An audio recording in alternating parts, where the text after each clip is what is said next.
Welcome to today's Female Solution. This is the men only discussion on marriage. Love Talk Radio. Women have the power to transform this world. We can end crime and violence if we all agree to do one thing: share. Let's share our wisdom, share our time, share our talents, share our finances, but most of all, let's share our love. This is the Female Solution. Join me, Naima Latif, every morning, 7 a.m. to 9 a.m. Central Standard Time, as we bring you stimulating discussions about the issues affecting our lives. If you're listening online at www.blogtalkradio.com/the-female-solution, press the blue button that says follow and get our daily topics every morning directly to your email and your smartphone. Hi, I'm Naima Latif, executive producer of the Female Solution radio show. We invite you to call in 515-605-9325 and participate in this daily think tank as we examine the challenges we face and develop solutions that restore peace and harmony. We are global transformers, changing the world from the way it is to the way it should be. We are one. Wherever we live on this earth, we are one human family. On behalf of our team of radio hosts, I'd like to extend a greeting to all the members of our family, whenever and wherever you may be listening around the world. To our family in China, Ni Hao. In India, Namaste. In Japan, Konnichiwa. In Korea, Annyeonghaseyo. In Russia, Здравствуйте. In Germany, Guten Tag. In Poland, Dzień dobry. In France, Bonjour. In Spain, Hola. In Italy, Ciao. In Egypt, Ahlan wa sahlan. In Ghana, Akwaba. In Nigeria, Peleo. In South Africa, Sawubona. In Senegal, Nangadet. In Kenya, Jambo. In Israel, Shalom. In Pakistan, Afghanistan, and Saudi Arabia, Assalamu alaikum. Greetings, and may peace be upon you all.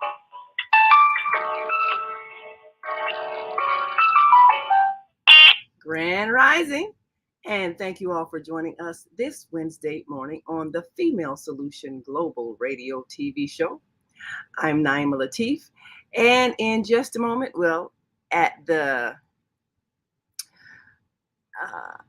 commercial break, we will be joined by our co-host Karriem Hameed, who will be leading today's men-only discussion, and we'll be talking about why do men have an aversion to marriage, and we're going to address some issues such as perhaps the painful divorces that happen as a result of a legal system that seeks to get paid, especially when there is so much conflict that the married couple can't even talk to each other.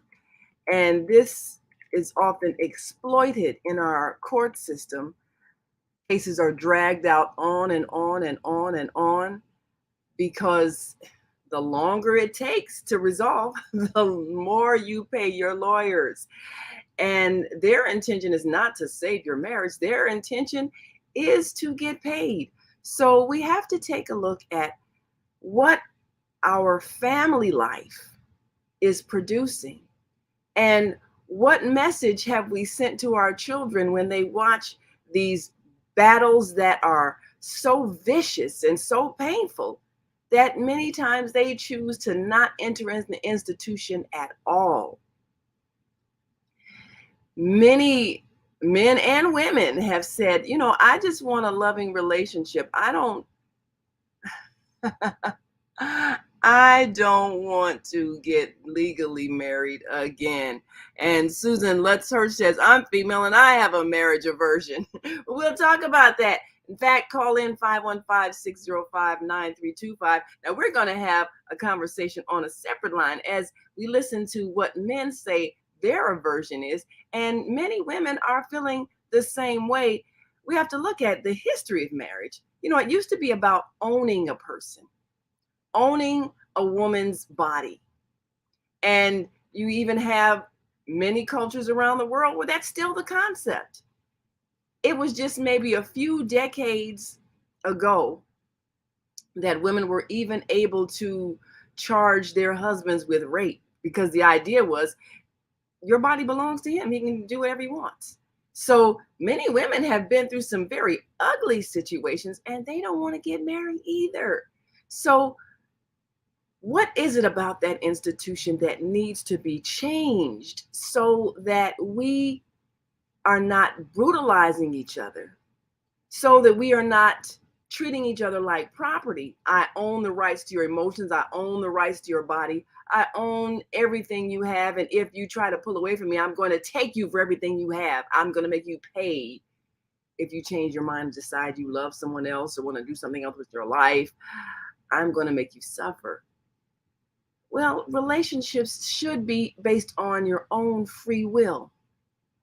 And if you choose to take your life in a different direction, if there's going to be a parting of ways, maybe the two of you got together and the strength of your marriage was your religious affiliation, and maybe you had a conversion to something else, which is a whole different lifestyle. Well, okay.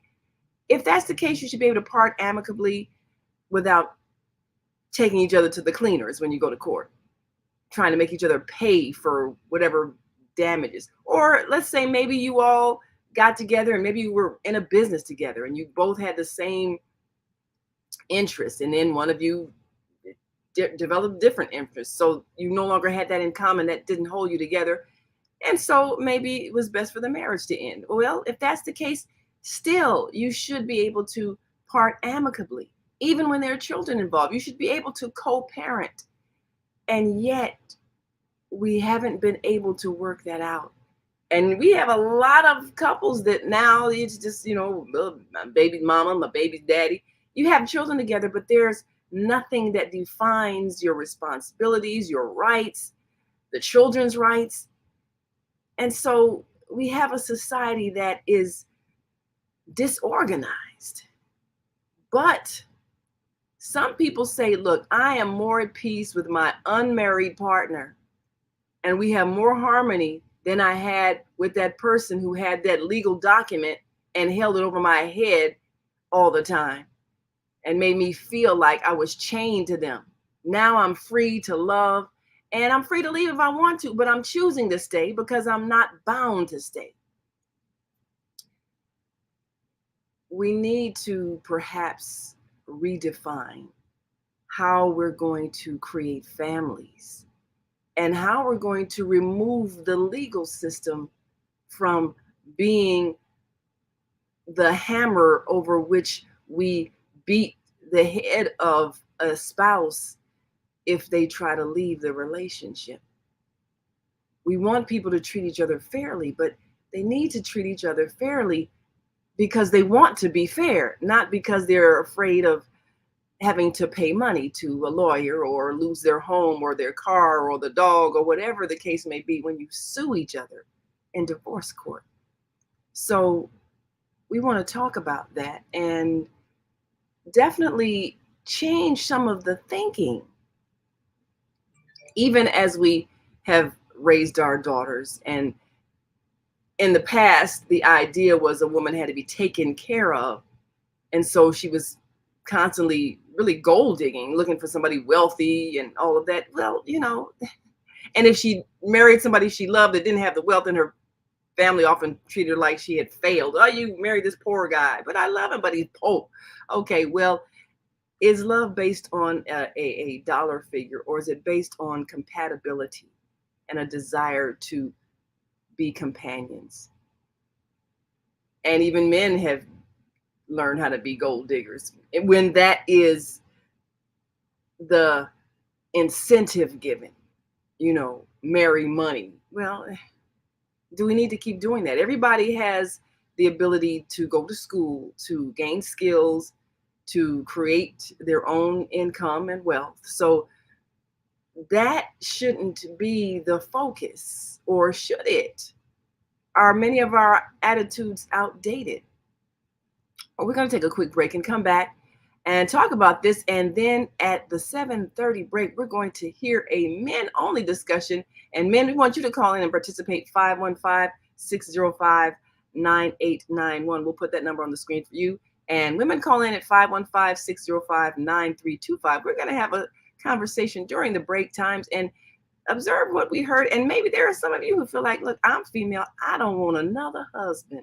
That was hell trying to get out of what I had. Or I don't want one, period, because I've seen what my friends went through. I've seen what my parents went through. I just want to love life. And if I love someone, that's who I love. And I'm not going to worry about a label. And I'm fine with whatever happens after he dies, I die, whatever. I just want to live. Maybe some people feel that way. Or maybe people feel like, look, I have gained my wealth myself. I don't want somebody coming in and marrying me and then taking everything that I worked for just because they got some legal papers. People feel that way as well.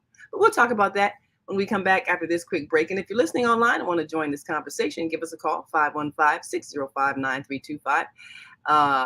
Women, call in. Men, we want you to call in and talk to our co-host, Karriem Hameed, as he leads this men-only discussion at 515-605-9325.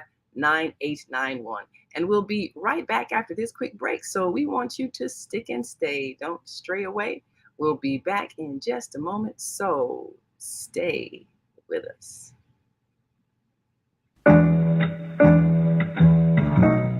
The Female Solution Global Radio TV Show invites you to an invigorating conversation with our team of hosts Monday through Friday, 7 a.m. to 9 a.m. Central Time. Start your week with Monday Morning Mindfulness with Zelda Speaks. Tuesdays, Self-Cell Care with Jody Susan. Wednesdays, Repairing Broken Families with Naima Latif and co-host Karriem Hameed. Thursdays, Soulful Solutions with Dr. Debbie Green. And Fridays, Health and Wellbeing with Beata. Saturdays, tune in 12 noon to 2 p.m. Central Time. First Saturday, Success Strategies with Jana. Second Saturday, Wendy Williams Esquire on relationships. Third Saturday, Move Around with Deborah. And fourth Saturday, Wisdom with Mama D. Join us Sundays, 7 p.m. to 9 p.m. Central Time for Soul Purpose Healing with Beata. Call in and comment, 515-605-9325. Press 1 to speak to the host and be a part of the solution.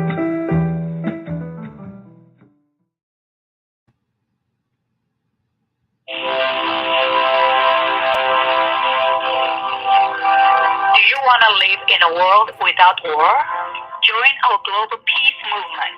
Heavenly Culture World Peace Restoration of Light transcends culture, religion, ideology, and other boundaries to achieve a peaceful harmony in the global society. Itself is bringing world peace and the state of the world to the peace that God will be there with you. And director of the HWPS Conference of North America. This is for our next gathering. Call 773-580-1501 and be a part of the movement for world peace. Email at chicagohwpl@gmail.com.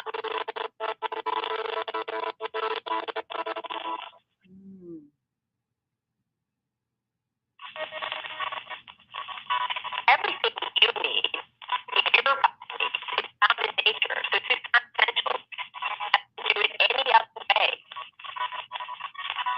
This non-essential provides your body and individuals access to over 20,000 nutritional products, and they are shipped direct to your door.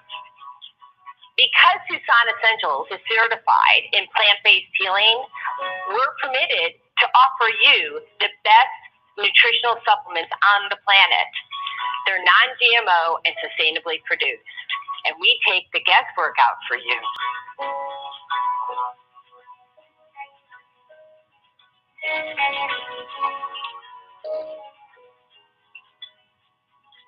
Let Susan Shine Essentials help you take control of your health today.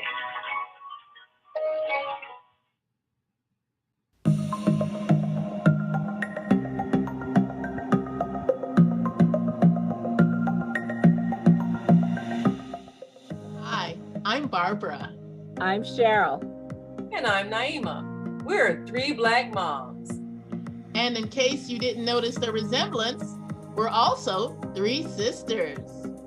We're going to be coming to you every week, sharing our successes and our mistakes as we navigate our lives as moms, wives, sisters, daughters, and of course, Black women in today's world. We'll talk about it all: race, politics, religion, economics, culture, and we'll take a look at everything from whether or not to use corporal punishment to how do you teach your children about sex. Look for our upcoming book, Growing Up Charles. It's a personal story about our lives growing up in Maple Park on Chicago's South Side. I'm Barbara. I'm Cheryl. And I'm Naima. We're three Black moms. Follow us on Facebook and subscribe to our YouTube channel, Three Black Moms.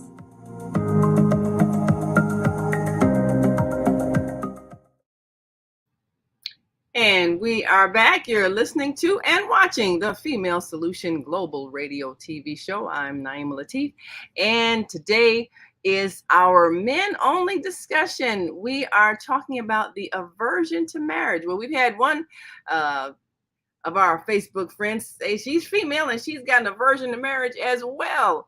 And sometimes marriage is so painful, and the process of getting out of it is a nightmare. The legal system has made it so that people cannot make their own personal family decisions. And as a result of that, some just decide they don't want a legal marriage at all. But we have to take a look at the institution itself. Is it really serving us? And does it need to be revamped, redefined, restructured? We do need to be able to form families. And we need to be able to have a safe place to raise children. But the children coming out of our homes lets us know something happening in our homes that shouldn't be. Children are coming out of our homes with so much trauma and dysfunction. So simply getting married doesn't guarantee that your child is going to have a healthy upbringing. You have to have people that are emotionally healthy and well themselves. And when we marry for the wrong reasons, we often end up with the wrong result. The wrong reason being money, status, looks. I mean, those might be some incentives, but they definitely are not healthy reasons to come into a family if you don't have some basic compatibilities and some basic training on how to function within a family. Where is the training, the teaching, the guidance on how to be a spouse? In the past, the idea was submit to your husbands, and we have a whole lot of belief systems that still say that. Women, submit to your husbands. So men say, well, women aren't submissive enough. Well, what do you need a grown person submitting to you for? What's the matter with you? I'm sorry. If you have two adults, you need to know how to be a partner. If you have a friend, you don't have your friend submitting to you and doing whatever you tell them to do as if they don't have a mind of their own. Your friendship is based on mutual respect. So shouldn't a marriage, which is a partnership, be based on mutual respect? Now, you're going to have some people possibly quote some various scriptures and various belief systems, but what is the definition of insanity? Doing the same thing the same way, expecting different results. That's not working. You know why? Because we have evolved. We have evolved as a human family. We've evolved as a species of human beings in which both male and female are acquiring skills. And the skills that they acquire sometimes are the same skills, sometimes they're different skills. But in the economy that we have created as a human collective, much of the work that both male and female are required to do are in addition to the in-home work of caring for children and maintaining a home. So the requirement now is that both parties learn additional skills in terms of the inside work and the outside work. That is the new cultural requirement. So that means we've got to make some adjustments in terms of our belief system. And that means we have to change some attitudes, some behaviors, and some preparations. We have to know how to be a loving partner, an equal partner, and friend to someone of the opposite sex. When we change the idea of a woman submitting to her husband, we didn't change the expectation of the men, nor did we teach the different attitude that comes with seeing someone of the opposite sex as your equal. Now, we've seen some very good marriages, and most of the time, those long-lasting, lifelong marriages, the people will say, oh, well, this was my best friend. This was my dance partner. This was my card playing buddy. This was my friend. I enjoyed my companionship. I loved being with them. This was not the maid or the servant that I ordered around and beat if she didn't do what I said. That was not the relationship that made it happy for both people. What made it happy for both people was the joy they had in being with each other. So when you give a standard and an expectation to one party and you don't give it to the other party, you're going to have some conflicts. And not to just beat up on the men, because you've got women who've got the same attitude. Well, he should be able to take care of me. So I'm looking for a paycheck. And then if he loses that paycheck, I'm gone. Well, that's kind of selfish, especially if you might be, and many times it is, the woman might be earning more than the man.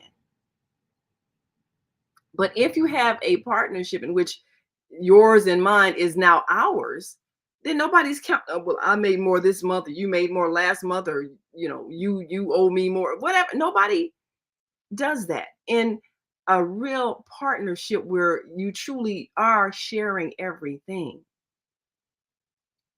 and nobody's evaluating your worth based on the dollar figure. Well, I make more money, therefore I'm the boss. You do what I tell you, or I can put you out of my house. That has happened. And many men in those relationships will say, I don't want to be in a relationship with a woman who makes more money than me, because if she gets mad, she can put me out the house.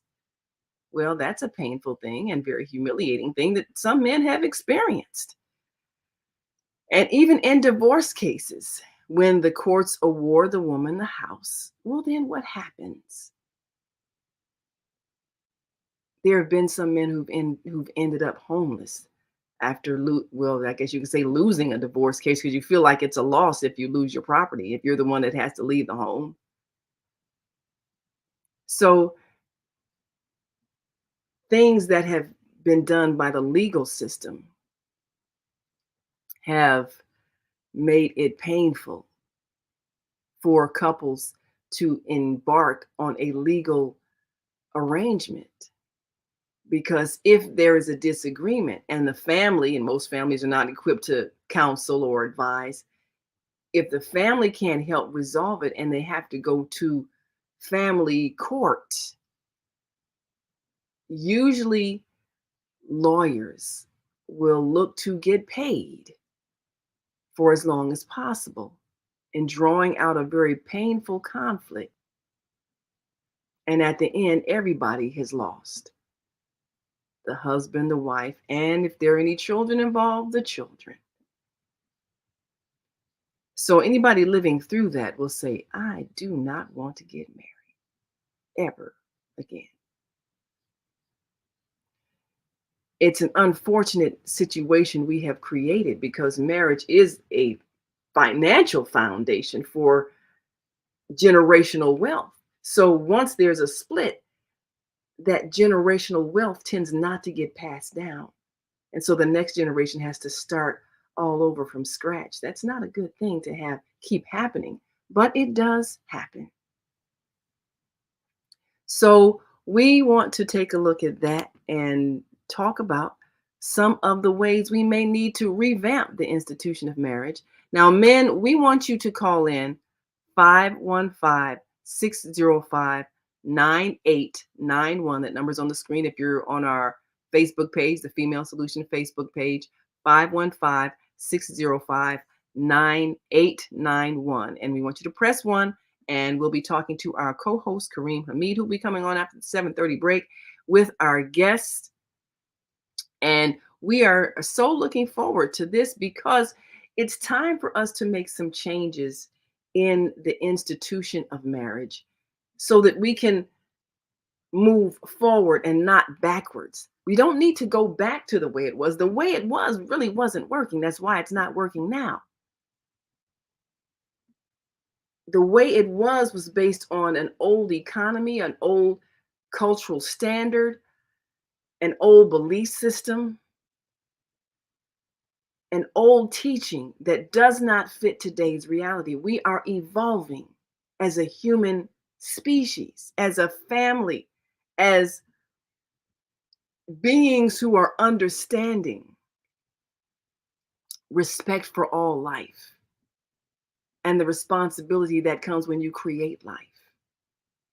And so many of our problems are based on the extreme involvement of legal systems and government systems in what should be family business.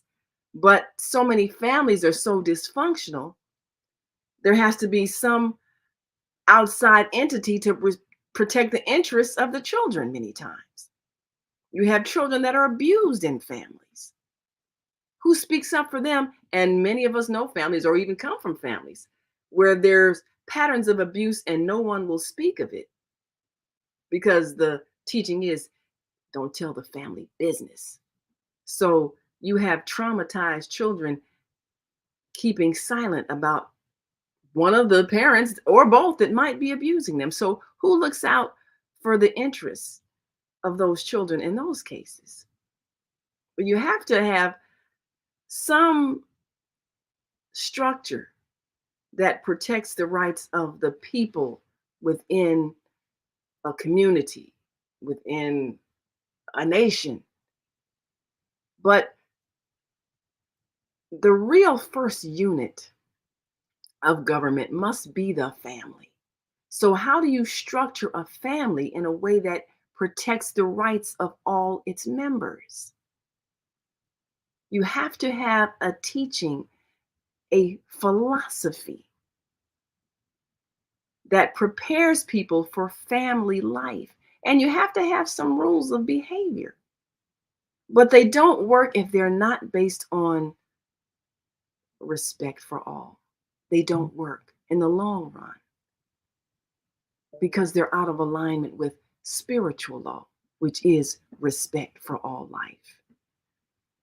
So how do we change the institution? Not going back to the way it was. And you have a lot of people who are thinking, well, we get women back in the kitchen where they're cooking and sewing and the men out working in the fields or whatever jobs they're working and then everything will be fine.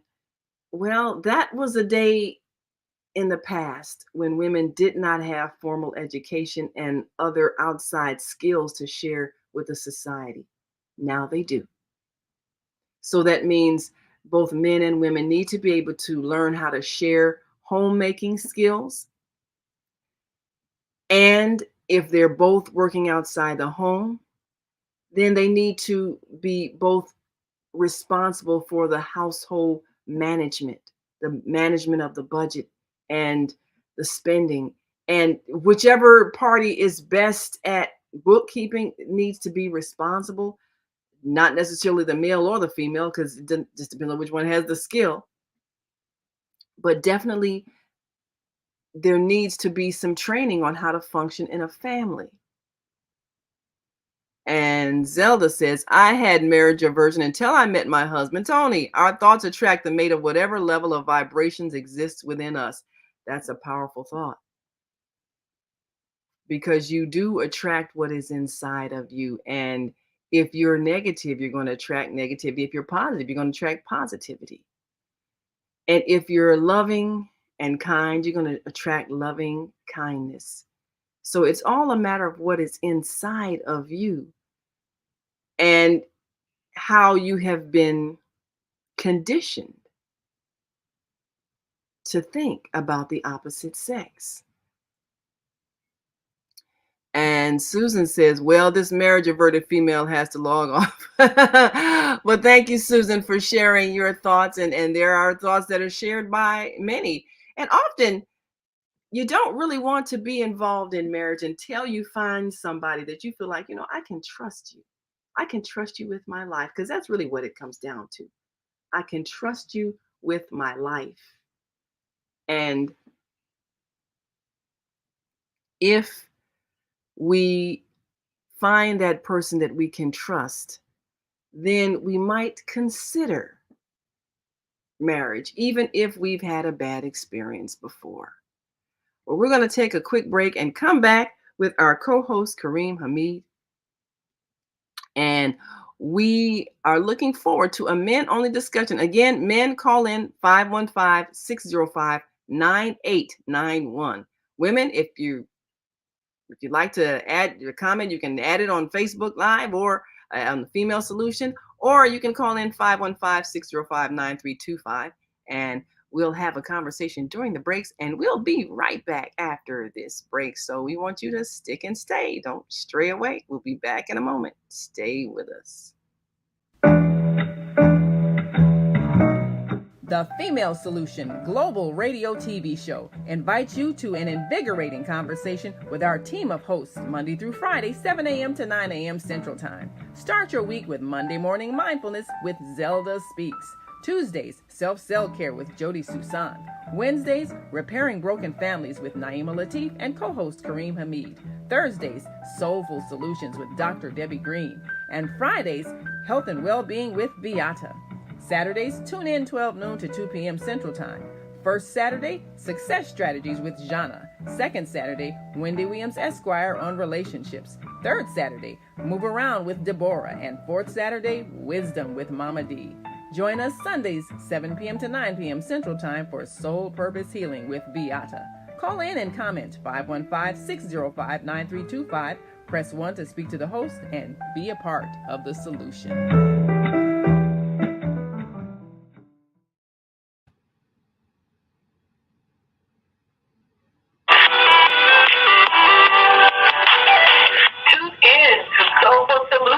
With Dr. Debbie Green on Thursdays at 7 a.m. Central Standard Time and 8 a.m.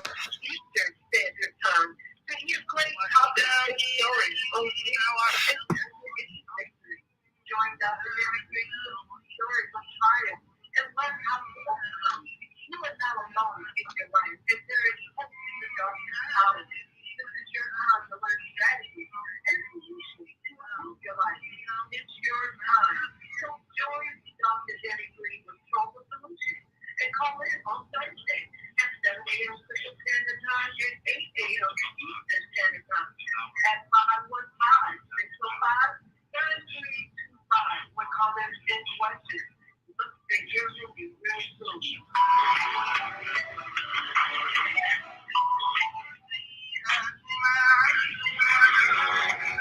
What if you could live to be 120 years old and remain active, healthy, alert, and vibrant? Our bodies are made up of cells that are constantly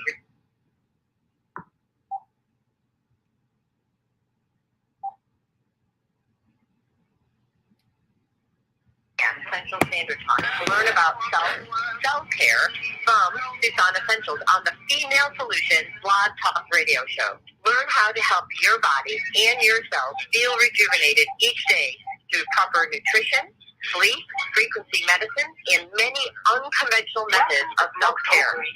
I'm Jody Susan. Join me and my amazing guests by calling in at 515-605-9325 and press 1 to speak. We'll help you achieve a breakthrough in your health today. Into a live show. We are reconnecting you now.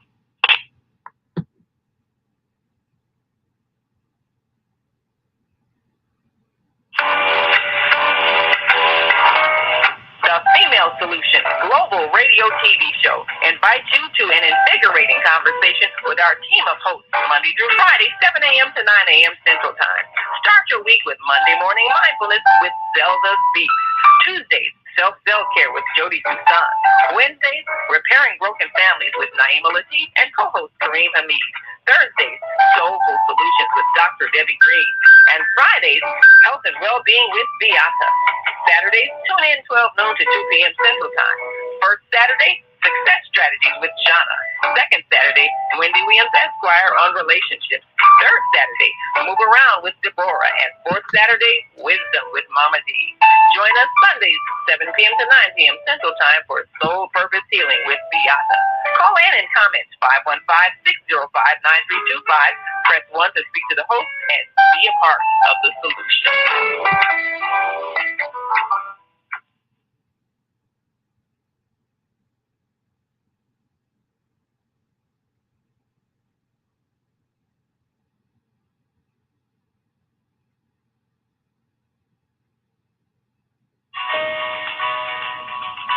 Everything you need, what your body needs, is found in nature. So Susan Essentials doesn't do it any other way. Susan Essentials provides your employees and individuals access to over 20,000 nutritional products, and they are shipped direct to your door. Because Susan Essentials is certified in plant-based healing, we're permitted to offer you the best nutritional supplements on the planet. They're non-GMO and sustainably produced, and we take the guesswork out for you.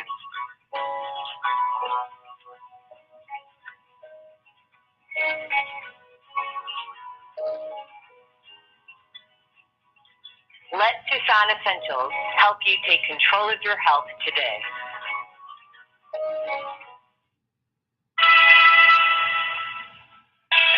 Hey, it's time to take charge of your health. I'm Beata, your holistic life coach, and every Friday morning at 8 a.m. Eastern Daylight Time, I'm here on the Female Solution to empower you to make choices that will assist your evolution to abundant health. I'm also blogging every Sunday evening at 8 p.m. Eastern Daylight Time at Soul Purpose Healing, where I bring you a spiritual chiropractic adjustment to bring you back into alignment with our Creator's love, compassion, and wisdom. Join me every Friday morning at 8 a.m. and Sunday evening at 8 p.m. for a time of unity, enlightenment, and love vibration. Shalom.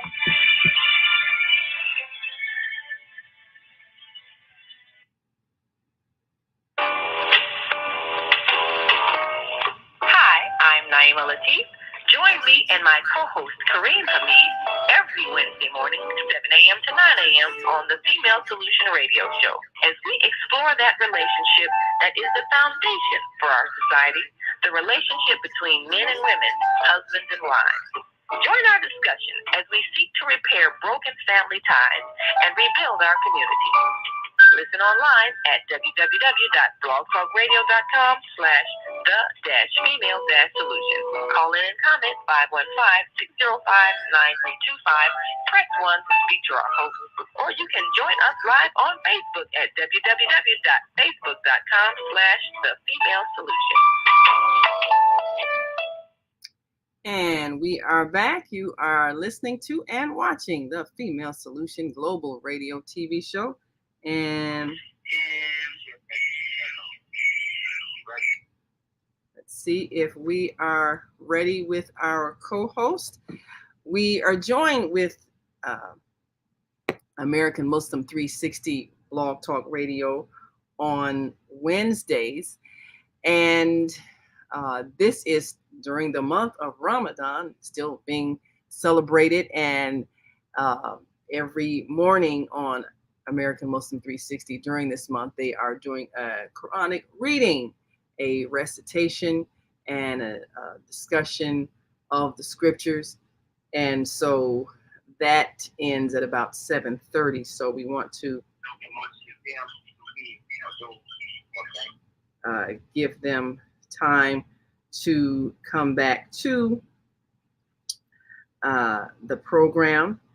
And in the meantime, of course, we want men to get ready to call in at 515-605-9891 and be a part of this discussion. We've asked the question, why do men have an aversion to marriage? It's from painful divorces. And one of our guests will be Dr. Ron Ford of the show Ask Dr. Ron. And he has done a number of programs on marriage and relationships.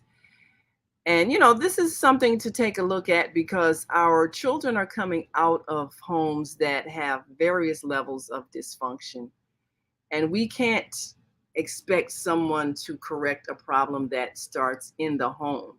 We've got to correct the home.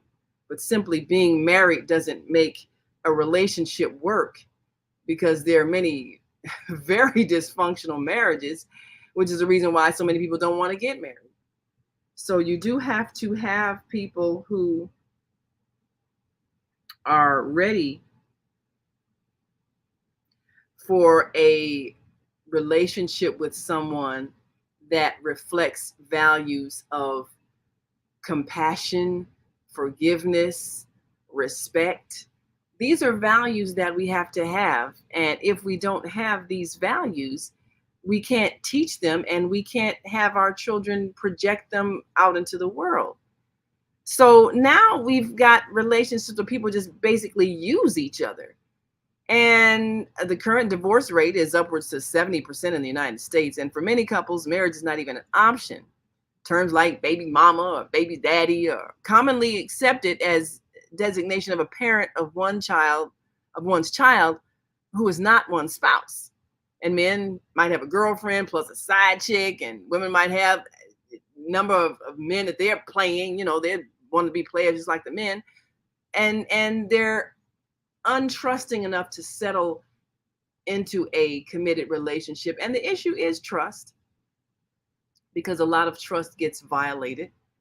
And Susan says that's why people get pets. Yeah, a dog will be loyal to you forever. Can't say that for a man, you know, or a woman, because, you know, men might get their dead pet dog and cat too, you know, or bird, and feel like, look, I got a companion, that's fine. You know, we look at what we learn about each other. And in one of our men-only discussions, we heard the men talk about the fact that they were kind of taught to hunt women like, you know, prey. And this is part of the cultural distortion that we really have to look at what has created the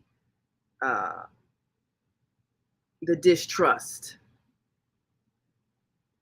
and how that distrust features in the current situation.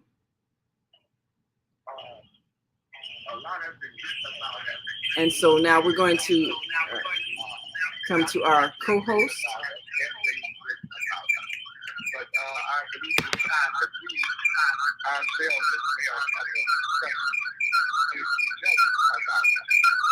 Okay.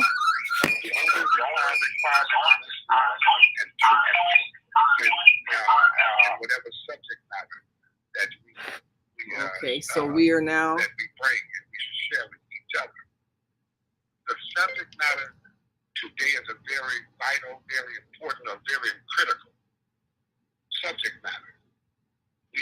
notice an aversion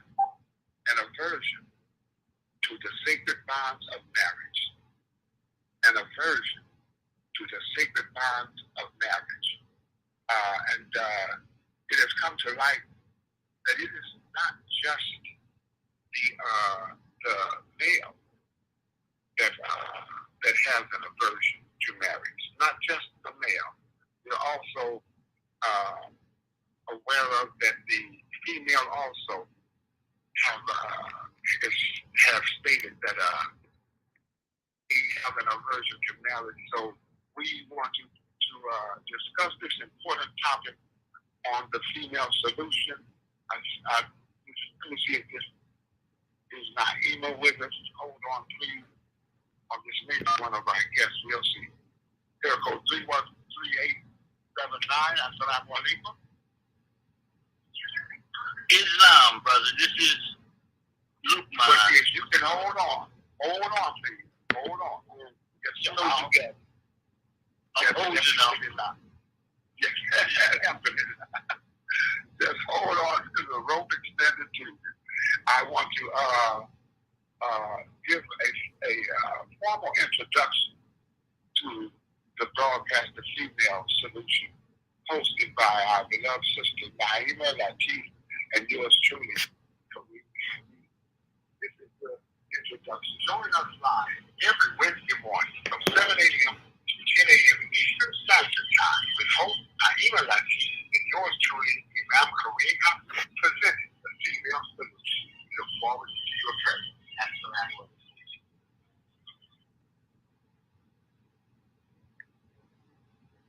Okay, alhamdulillah, that is the promo for The Female Solution. And I want to now play another public service announcement that I think is pertinent and connected with The Female Solution. The Female Solution, which is most valuable. Don't touch that dial when you're back. And now, an important message from the conveners of Imam, associated with the community of Imam Warren D. Muhammad. Assalamu alaikum. This is Imam Dr. Bashir Ali. I want to talk to you about something that strikes at the very heart of our family and community life. It's something that can stay hidden in homes and in communities for years, regardless of faith or religion or social economic status. I want to talk to you about domestic abuse, violence against women in general, as well as the broader underlying issue of respect for women that the Me Too movement addresses to help them to see and understand the deeper and systemic, long-standing disrespect of women at many levels of our society, from the stockroom to the board. To see real change, though, is to help move these injustices out of the dark and into the light. For that, we're going to need you and me, or we to be movement in which we say no more. You must also be willing to admit that the problem can exist even in your or my community. So talk to your lab and other accounts, hold workshops in your community, invite in experts to learn more, talk about it in individual conversations. We want respect for our mothers, wives, daughters, sisters, and the women in our society. And that means equal protection and equal respect for their intellect, their work, and their total person. So what are you willing to do? This has been a public service message from CWSC and M360. I'm going to take Assalamu alaikum.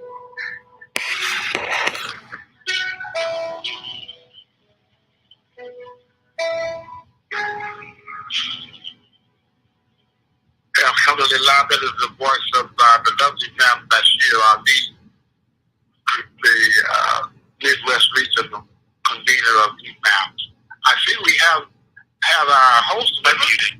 Assalamu alaikum, Naima Latif. Yes, wa alaikum assalam. And you have one of your guests on? When you're ready, you can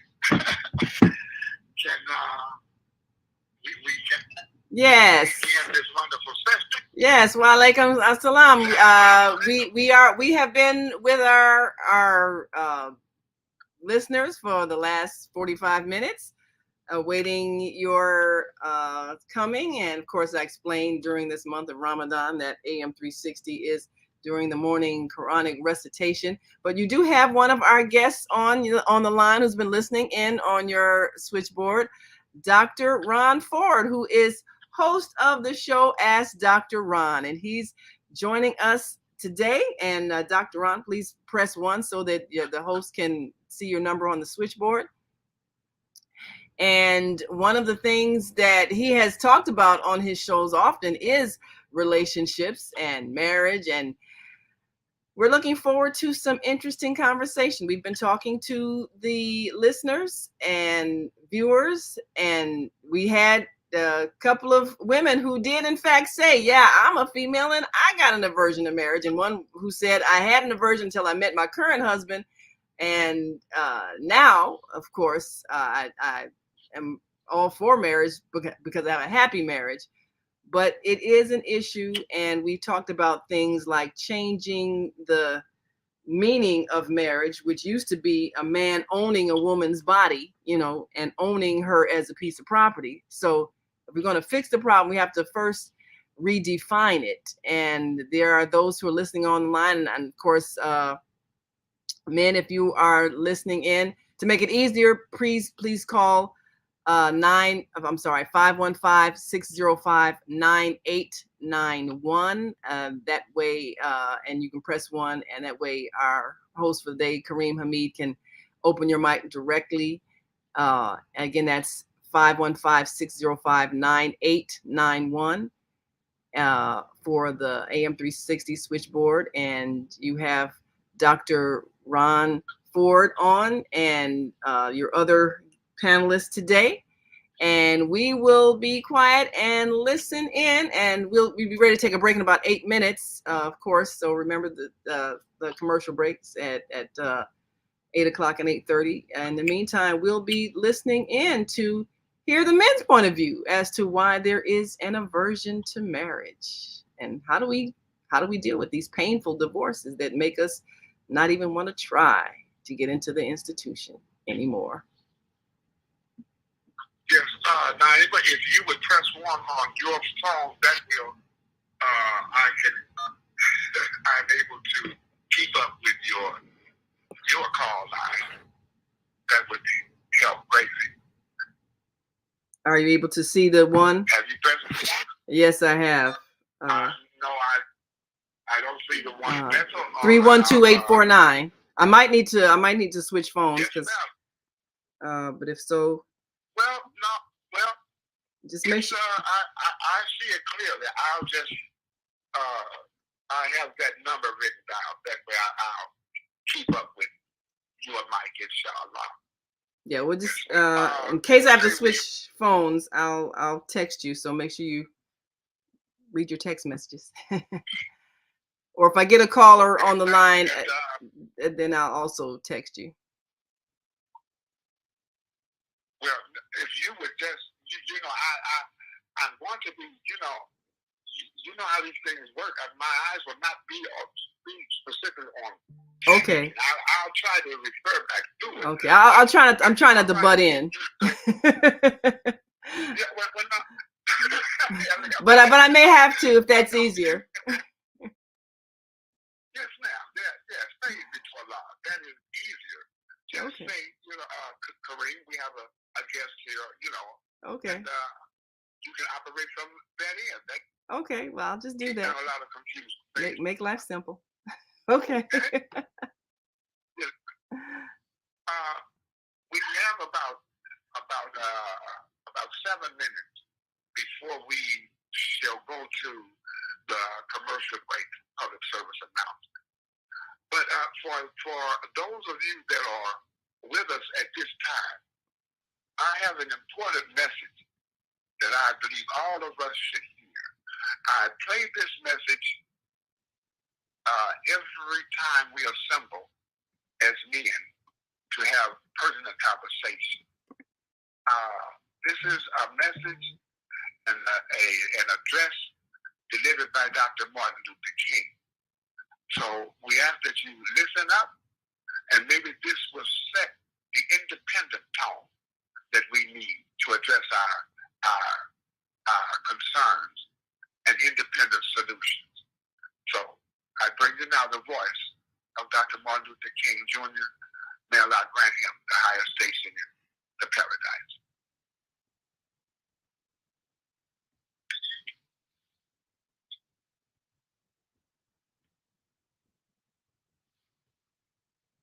Wait a minute, I'm not quite ready for that. I thought it would be coming through. But it's not. Let me set up my exterior speakers just a few moments, and we shall hear this wonderful message. You know, they're always trying to portray Dr. King as just as a dreamer, you know, just having a dream and all of that. But he was more than just a dreamer. He was a wonderful moral leader that the world lost. Okay, we shall begin to address once again, inshallah. Don't let anybody take your manhood. Be proud of our heritage. Somebody said earlier tonight, we don't have anything to be ashamed of. Somebody told a lie one day. They couched it in language. They made everything black, ugly, and evil. Look in your dictionary and see the synonyms of the word black. It's always something degrading and low and sinister. Look at the word white. It's always something pure.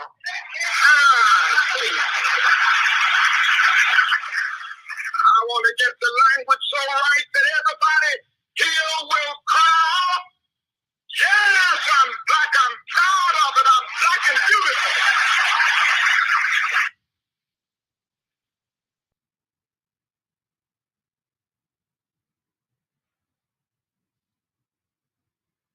Heavenly Lord, part of that was they have removed part of it. There's a statement that he makes prior to this speech. He said, I come here to plead with you tonight. I come here to plead with you tonight. And the gist of his statement is that no one can declare your humanity and your independence and your freedom. No government document can guarantee that. He says to us, you have to have the courage to reach down into your soul and assert your self-asserted manhood and write your own document of emancipation, proclamation. He goes on to say, no one can do this for us. No one can do this for us.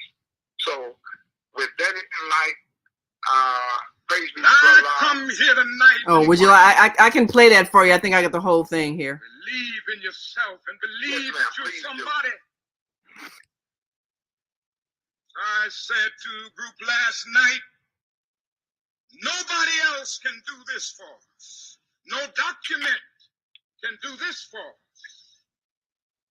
No Lincolnian Emancipation Proclamation can do this for us. No Kennedonian or Johnsonian Civil Rights Bill can do this for us. If a Negro is to be free, he must move down into the inner resources of his own soul and sign with a pen and ink of self-assertive manhood his own Emancipation Proclamation.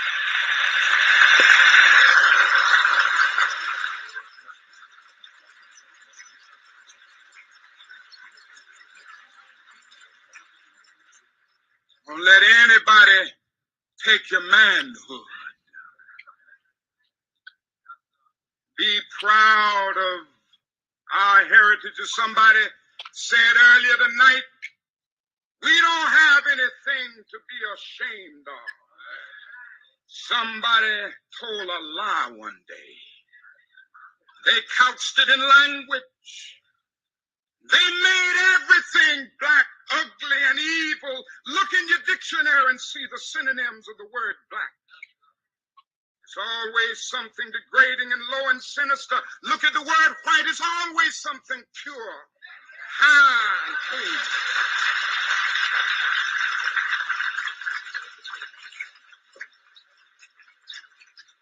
But I want to get the language right tonight.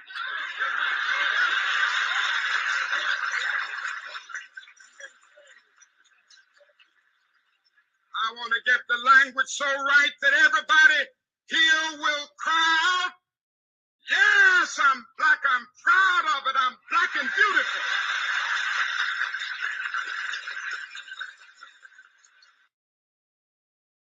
There it is. Dr. King. Alhamdulillah. Yes, the point to be made is that no one can do this for us. We're not looking for a savior outside of ourselves. The savior is within each and every last one of us.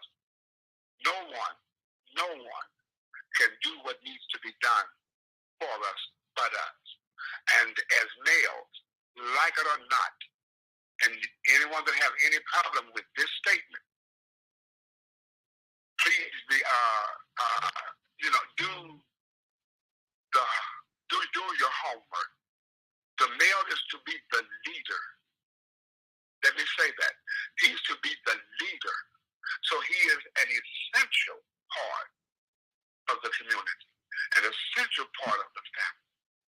And when you emasculate the leadership, then we see the results that we are witnessing now.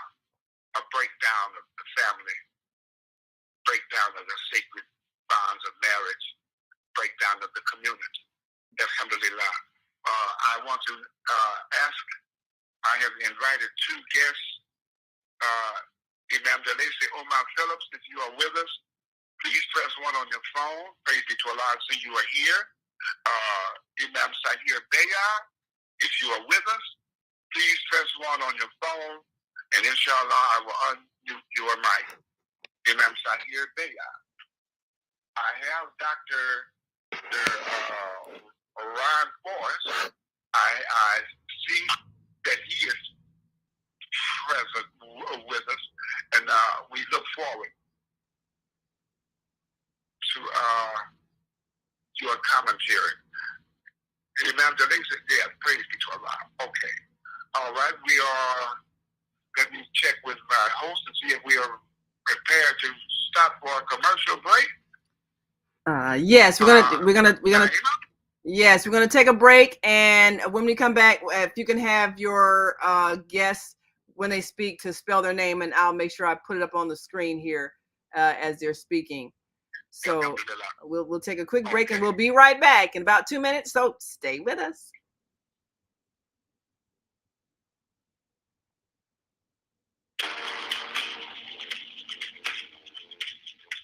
Is Monday morning a struggle to get out of bed, into the swing of things? Well, don't worry, you are not alone. Join us for thought-provoking, stimulating, and mindful conversations on higher learning with Delta Speaks for your Monday morning mindfulness session on Blog Talk Radio, The Female Solution, Mondays, 7:30 until 9 a.m.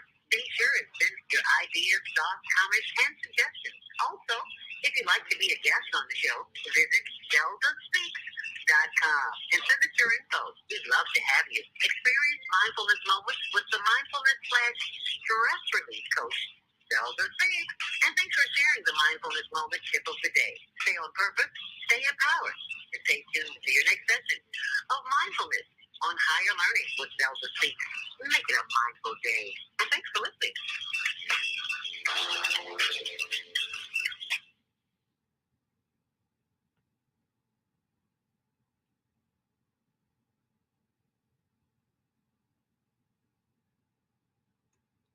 And we're going to open a couple of mics here. I believe we've got Maika and Mama AZ on. And while our others are listening in on a commercial, I just want to ask each of you, what are your thoughts on what Karriem said about the man is the leader in the household? Is that what we expect? And is there a way to lead and still have respect for those in the household? What are your thoughts on that? Greetings, sisters. How are y'all? I missed that comment, but it's based on what you just gave me. Yes, yes. He said men should be the leaders in the household. And that's the thought. And I understand that. And of course, you do want to feel like there is strength and protection. But is there a way for that role to be maintained and still project respect for the women and children in the household? I think there are different forms of leadership. There is definitely a natural form of leadership given to males regardless of the species that they're in. Yes. And now there's a lot of confusion because people have jumped outside of nature. But when you look at nature, it is the male who is the leader. Now, the human male doesn't know himself, so that is the problem. You know, bulls know themselves, stallions know who they are, you know. But male men, for some reason, based on the structure of the society, don't know who they are and have not developed their natural leadership ability. It's been eclipsed in them, especially in African American males. So I think that's a perversion that has come out of the system that we now live in. And as a result, there's a rebellion against that. Even the question is asked, the statement should be made is, you know, simple. You know, it's just like, of course, you know, male. That's how I feel. Right. And what does that leadership look like? Well, we'll go back to the discussion now and hear what they have to say, and what do the men think that leadership looks like. So we'll be right back into the discussion. So hold on, we'll be back to the next break. 493456.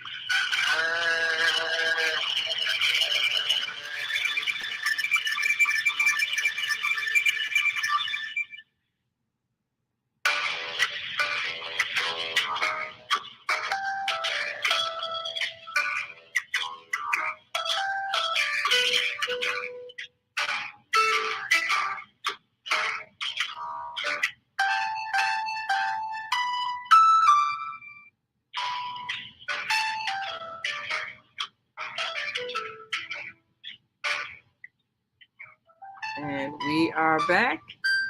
You're listening to and watching the Female Solution Global Radio TV show. I'm Naima Latif, and today our discussion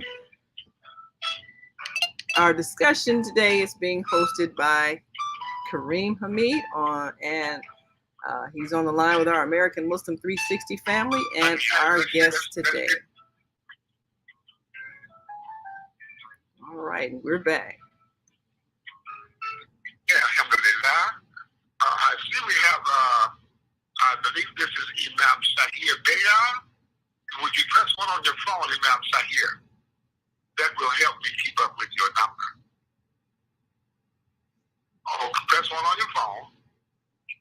Okay. Oh, that's okay. If it's not operating, I have your number written down. We have with us, so you can write down their name and keep track of them. Imam Sahir Bayar of St. Louis, Missouri. Let me open up. Is there any more information that you might need from him? Okay, that's spelled Sahir. Yes. Deyah. And he's from St. Louis, you say? Yes, ma'am. All right, I've got him now. Okay. And, okay. Do you have another guest here? Imam Deacie, Delacie, Omar, Umma, Phillips, Phillips.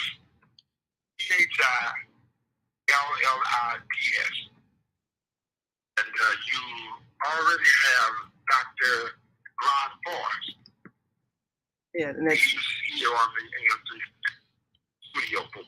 and that was Imam DeLacy, DELACIE Phillips, PHILLIPS, and he's from where?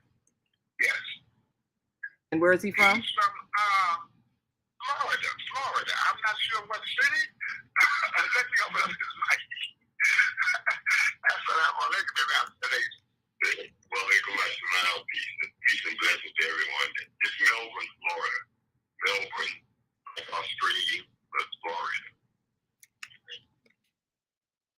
Melbourne, Florida. All right. Thank you very much. Okay.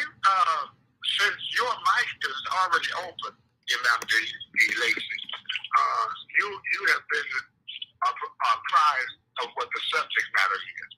The aversion to the sacred bonds of marriage.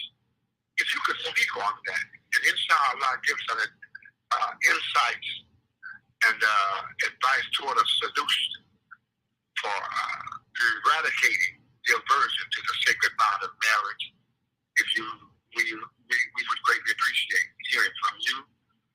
We have two more guests on the line, so let's be conscious of time. Praise you to Allah. Yeah. With God's name, the merciful benefactor, merciful redeemer. I've recently, by the way, lost a wife for 43 years. Myself, and I'm looking at the challenges of getting married again, etc. And I'm cautiously looking at those challenges and questioning the reasons why. Because one day I have like a sight impediment. I'm elderly, but I feel that need for companionship. So I want to start right there with my unbalance. And I'm thinking I don't want to get married just because I need to get married for someone to help me do things. If I get married, I want to make sure I'm married someone I'm compatible with. Just to help me do things. I'm also a business person. So I'm thinking I want to have someone who's compatible with, at least business minded, or willing to learn business, participate in it, because I'm supervising two companies. So that's important for me to have a mate who I'm compatible with. I'm making up above all. I want us to be a God-fearing person.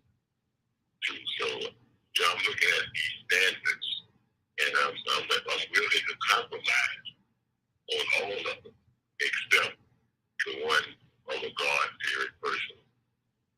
And I would say,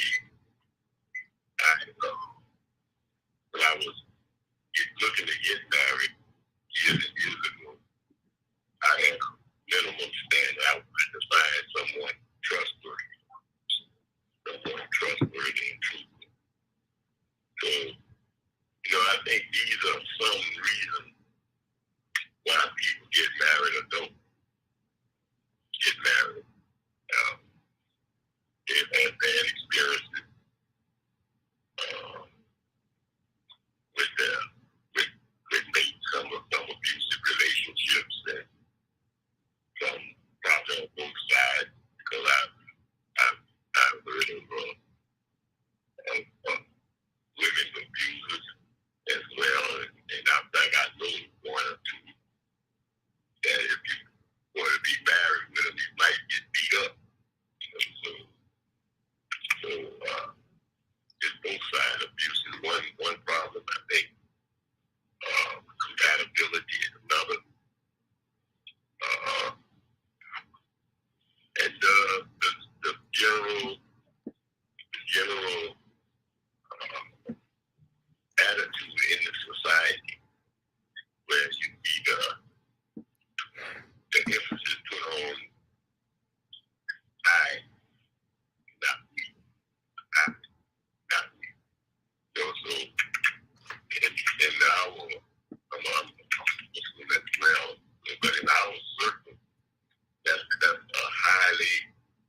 I thank you for your thoughtful reflections you raised me to Allah.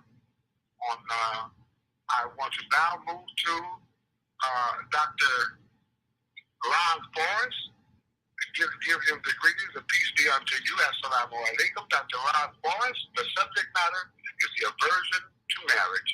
What is your reflections on that, brother? First of all, thank you for inviting me to be on the show. I have been listening to some of the comments that have been coming forward. And the first thing that I want to say about this topic is that in 2022, the day and the time that we are in, marriage doesn't have the same definition that it might have had 50 or 60 years ago. The definition of marriage today, has been perverted. And when I can give an example of that in the media. We have been analyzing and looking over, the Will Smith and Jada Smith scenario. And we understand that there is a great deal of conflict in their marriage. And that's a celebrity marriage, so it's under a microscope constantly all the time. And I think that what they call a marriage in the eyes of the public probably would not be conducive to continue in that scenario because it's unhealthy. It's toxic. It is grown to a place where it's not beneficial to all parties involved.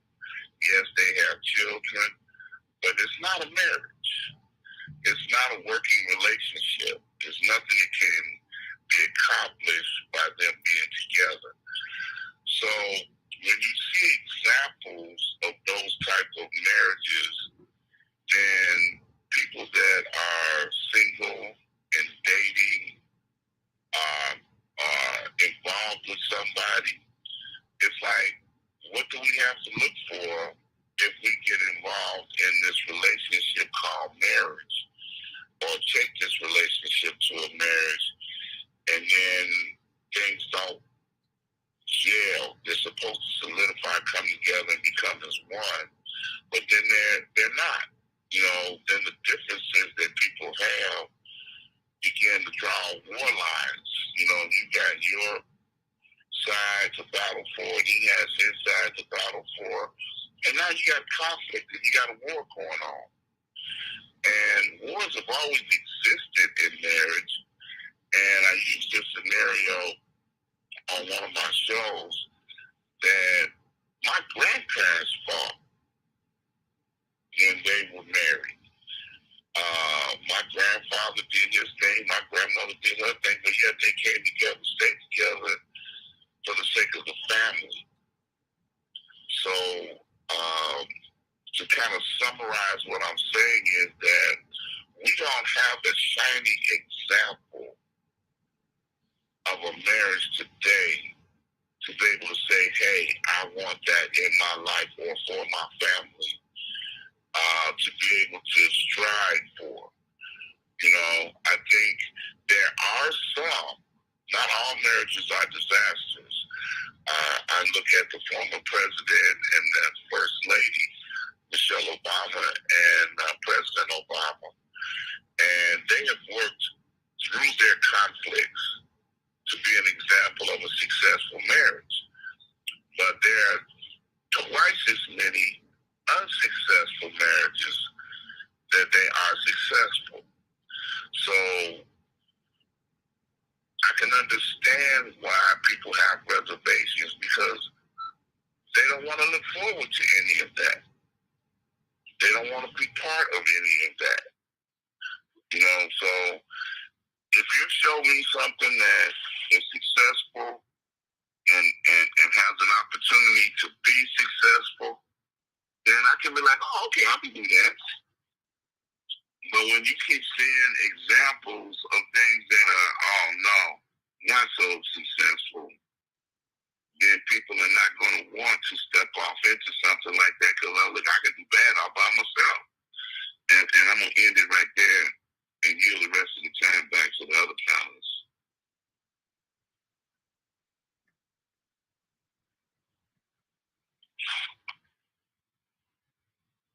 Hello?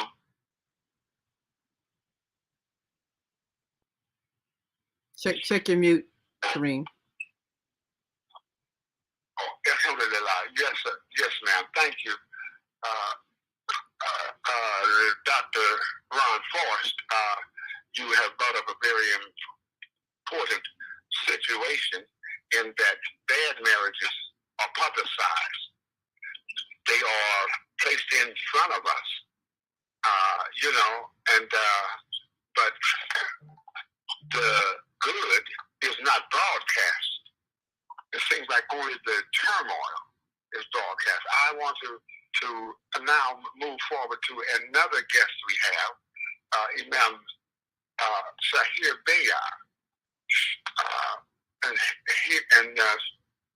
Steve, let me find his number. If he would press one on his phone, there you are. Okay, Imam Sahir Bayar. Welcome to the Female Solution.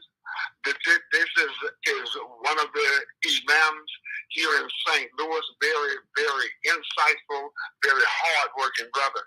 He works with our youth, especially male youth. He's an excellent mentor, an excellent teacher, and an excellent example.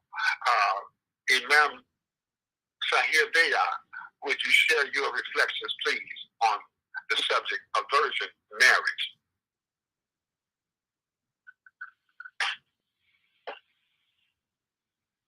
(314-449). Is that Imam Sahir Bayar?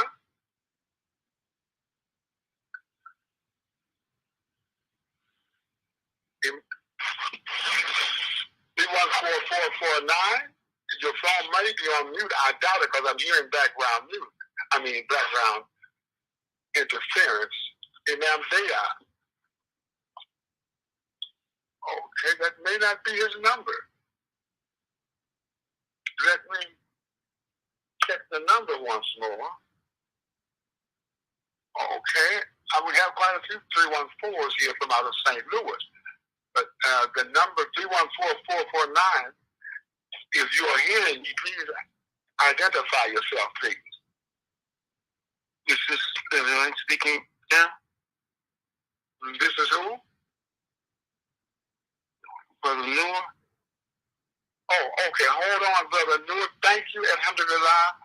Hold on. I'm trying to locate Imam Sahir Bayar. Inshallah. Okay, I have 449.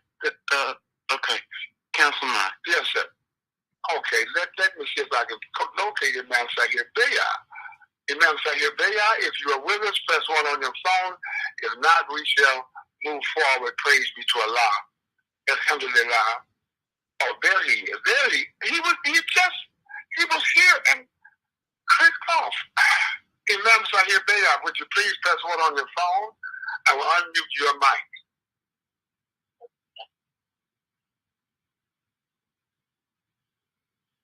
Imam Sahir Bayar, if you are with us, press 1 on your phone. I will unmute your mic. No, that may not have been him. Okay, well, unfortunately, he's running a little late this morning, and we'll move the broadcast forward. Let me lend some commentary to this subject matter. From what I'm seeing, from where I'm sitting, I believe we have a trust deficit. We have a trust deficit among each other. Dr. Ron, he mentioned that marriage is not the same as it was years in the past. For we know that it has been watered down, devalued, de-emphasized. That's why I habitually sometimes, and I try to do this regularly, to put a prefix in front of marriage. The sacred bond of marriage. The sacred bond of marriage. Now, if you can find me in Scripture where it is allowable for the male to marry the male, show me that Scripture, or the female to marry the female. This is a sacred bond. This is a sacred institution. It is called a sacrament. A sacrament. So when we remove the sacredness of this bond, when we remove the author of the sacred bonds of marriage, Imam Delacey, whom I alluded to, which is correctly, a mate that is God conscious, a mate that is God fearing. With that comes an accountability for our behavior. Too many young men have seen distrust and bad behavior in marriages. There have been occasions whereby someone's uncle was married and things occurred. You know, if a young man witnesses or sees a woman being unfaithful in her marriage, you know, now they have a language now that they are utilizing on social media. My side in. And males are using a term, my side piece. It's becoming in vogue, as if that's just something that just naturally happens. So what has been displayed before us, they show the celebrity marriage, that shows Married on First Sight and all of that. That is orchestrated. That is orchestrated to continue to devalue the sacredness, the sacred bond of the male to the female and the female to the male. What will strengthen the trust factor is that each party, each member in that bond, that they realize the sacredness of their partner too, the importance of their partner, and that God will hold you accountable for what you do. So the emphasis, this is not just a government procedure that we go to. You know, you go down to the court, well, alhamdulillah, but in your mind and in your soul and in your spirit, you should be aware that you are partaking in a union that is sacred. And it is a trust. God has entrusted that person, that soul with you. And you will be judged as to how you treat that soul that you have connected with. So we must strengthen the trust side of the sacred bonds of marriage. There have been some horror stories of individuals being married and they decide to divorce and they gobble over the property, and whoever ends up ruined, financially ruined, and may never recover. Youth see that. They see that and they say, man, I don't know. Uncle so-and-so never recovered, man. I mean, he was doing fine. Or either Aunt so-and-so, he left her, boy, she struggled. I mean, so when we leave that sacredness out of the sacred institution of marriage, then there is a rejection of what Almighty God has provided for us as a protection, as a protection and a cover and a vehicle for prosperity. Man can only grow as far as what he aims at. If a man has a family, his aim is to provide for that family, which increases his efforts of investment, of work, productivity, and he grows. But if we are just left to our single individual self, you can only grow as far as your interest. And if your self is just interest, that is the limit of your growth.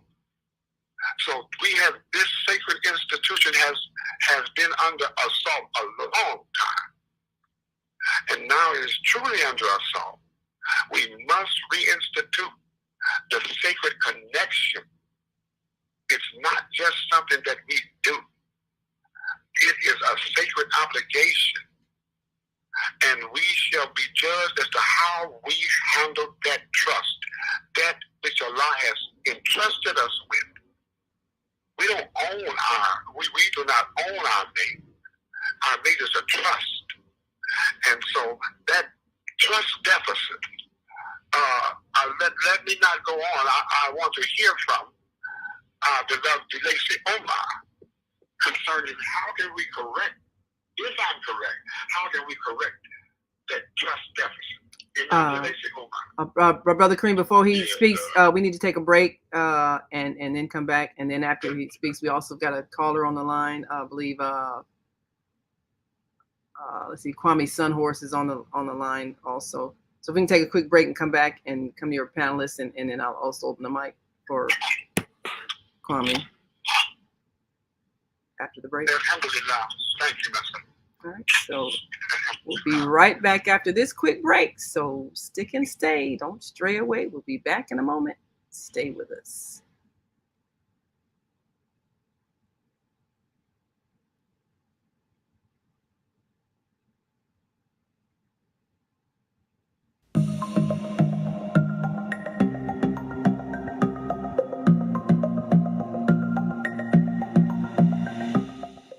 Hi, I'm Barbara. I'm Cheryl. And I'm Naima. We're three Black moms. And in case you didn't notice the resemblance, we're also three sisters. We're going to be coming to you every week, sharing our successes and our mistakes as we navigate our lives as moms, wives, sisters, daughters, and of course, Black women in today's world. We'll talk about it all: race, politics, religion, economics, culture, and we'll take a look at everything from whether or not to use corporal punishment to how do you teach your children about sex. Look for our upcoming book, Growing Up Charles. It's a personal story about our lives growing up in Maple Park on Chicago's South Side. I'm Barbara. I'm Cheryl. And I'm Naima. We're three Black moms. Follow us on Facebook and subscribe to our YouTube channel, Three Black Moms.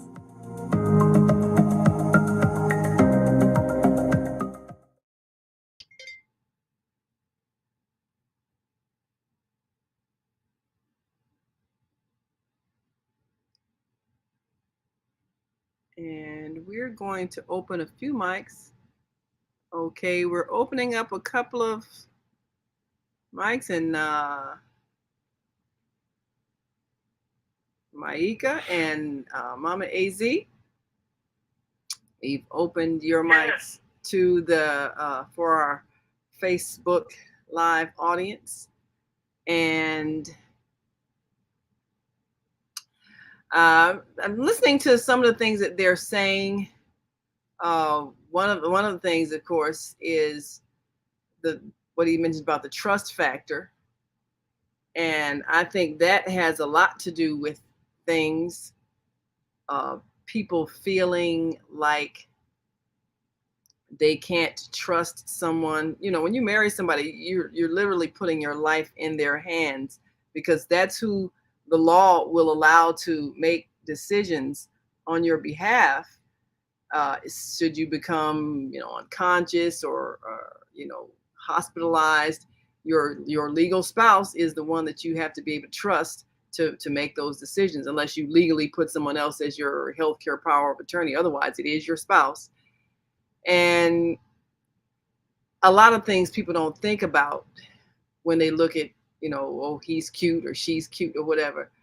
They don't think about those things. But what do you think about the whole trust issue? Is there what are people's greatest fears? Are there fears that someone's going to be unfaithful in terms of, sexually involved with somebody?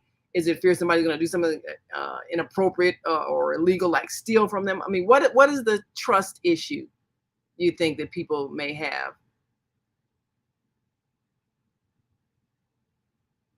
Well, I think most trust issues are based on previous examples that they have in their lives. And I think people's fears come out of their inability to negotiate for what they need and to communicate effectively with other people, whether it's their wife or their mother or anybody, how to gain support and whatever is needed in terms of the future that they're working towards. Assuming they've got a future that they've agreed to work on. We don't come together. First of all, marriage is an institution, and institutions are built by man. They're not made. Man is not man, male, female, are not made to fit into institutions. Institutions have to be able to be flexible, to take into the account the health interest, rights, and needs of the person or persons that are being served by the institution. We have not been taught to be institutional developers. We've always fit into institutions provided by the dominant culture, and as a result, we find that they don't work for us. And I think that's the main problem. Yes, there are areas in their structure that don't work. Yes, ma'am. Yeah, I think also people don't go into a marriage with a purpose. I mean, when you have something you want to achieve together, that becomes your focus besides just, hanging out, having fun or whatever. But usually what I find, and maybe that's just me, but I think if you're dedicated to something that you agree on, whether it's you both belong to the same religious institution, both belong same to the organization, or the same political drive, or whatever it is, or building a business together, it's something that has to bind you above, okay, we're just exclusive sex partners. And I think a lot of relationships, that's all they have, and that doesn't last. And when that's all you have, when you don't have a greater reason for being, I think it becomes easy to fall apart, because that's not enough. That's not enough to bind you for life. I think you have to have a life goal that you're working on together that makes you choose to stay together for life, above and beyond, okay, this is my exclusive sex partner, and don't you have sexual relationships with somebody else other than me, and if you do, then our relationship is over. I think that's, to me, that's just kind of a frivolous reason to be with somebody. And if that's the only thing binding you, that's just, in my opinion, that's just not enough. It's not enough to be a reason, for a long-term relationship. It just, I don't think people. We have to be institutional developers, which we haven't learned to be. Because Right. within the development of an institution, there's a purpose, there's an outcome, there's a strategy for making it work. Right. And getting support from others. That's what an institution is about. Right. We stay outside of institutions, even in terms of the discussion. Right. It's not within the context of what's needed. And everything these days is built around sex. Like even people identify themselves based on this, who they have sex with, how they have. Yeah, that doesn't make any sense at all. Create an identity for yourself. Right. That's That is it. That's people do. They build their marriage on, oh, she's my favorite sex partner. That's it.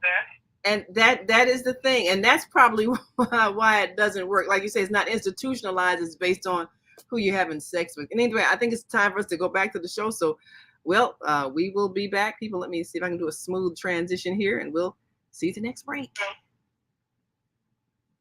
All right. And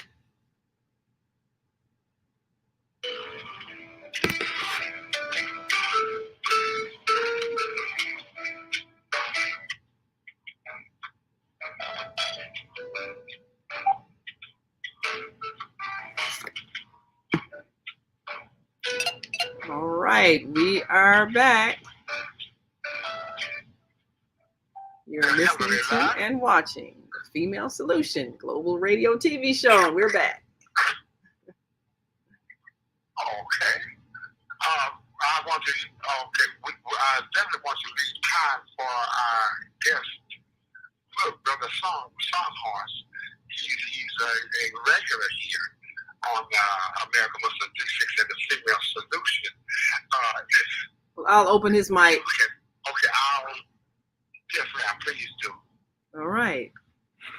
706-202, Brother Kwame, your mic is open. Assalamu alaikum, my Wow. family, and it's an honor. It's an honor to hear, our men discussing marriage. But we got to look at the two words, a husband and a wife. And in the process of making a husband and a wife, is training a young boy how to be a husband and training a girl how to be a wife. These are the things that are losing in our societal ways. Because when you take the word and put it together, and you know me with wordsmithing, a husband is, the H is honoring, and in that word is also us. Honoring us, banding together. That's what it does. When a man asks a woman to come and band with him, to bring them together as a union, because the woman, if accepted, because that's what a wife does. It's a woman, if she accepts that man's proposal to be banding together to build another nation. That's the union of marriage, is that banding together a male and a female to bring about building the two families, because this is what it was in our culture once upon a time. You married families. You didn't marry just the woman or the man. You married into families. And the families unified to make a stronger bond of people. And so what we're seeing now is this individuality.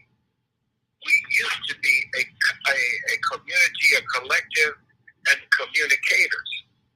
Now we've taken on the individuality of me first and whoever else is later, and terminologies that just gratifies one need.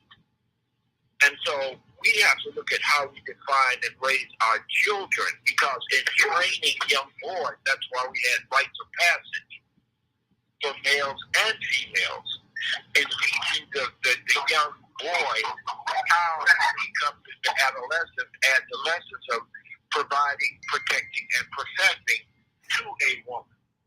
And then it used to be that you had to meet the family. The young man would meet the family of the person and ask permission of the father, because who is she looking at as being the first man in her life is her father. But we have the absence of fathers. We have a media portraying the gender roles as being the same sex as they are.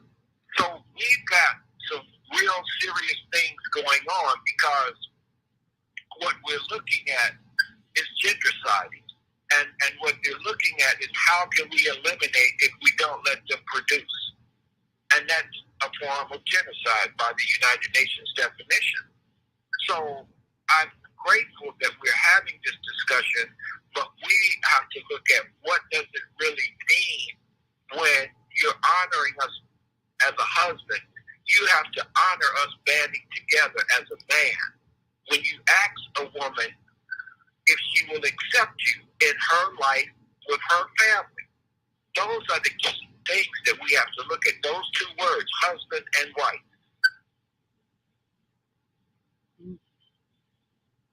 Yes, sir, I agree. given a definition. There is a process called husbandry. Looking in any dictionary under the term husbandry, and it is alluding to those that, and this is not a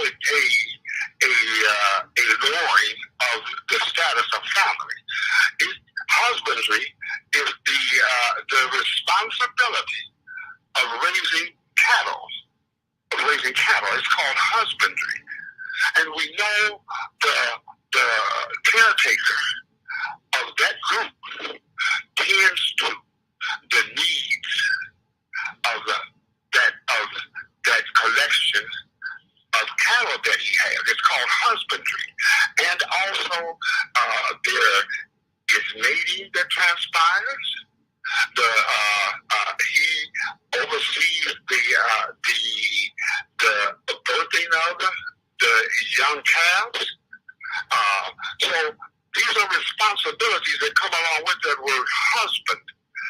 But I return back to that if we disconnect from the spiritual connection, we say, I took my vows and I committed. I took my vows in front of family, friends, and I vowed to her. Well, we are human, and sometimes we don't keep our commitments to one another. In some cases, we do. But when we are taking our vows in the sacred bond of marriage, we are making that commitment to he who created that institution. I vow, I'm committed to be what you have designed me to be, a husband and a father. Regardless to any outward circumstances, I'm taking a vow to you, O Lord, that I shall function and operate in the design that you have designed for me. If we keep those sacred connections, then I believe that is a stronger bond than being committed to another flesh and blood person. Now, I'm not saying that is not important. That is important. You are committing yourself because they are turning their life over to you, and you are turning your life over to them. But there has to be a sacred connection with that vow, a sacred connection with that commitment. So that is my suggestion toward inshallah, creating stronger bonds in the sacred bonds of marriage, and stemming the divorce rate, and also making interested those that have an aversion may take a second look and say, well, this is how I grow. I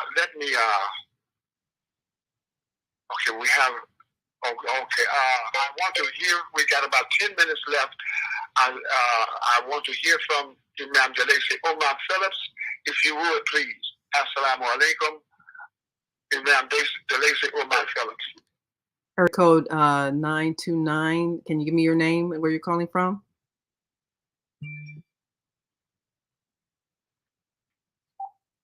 I'm sorry, can you say that again, please?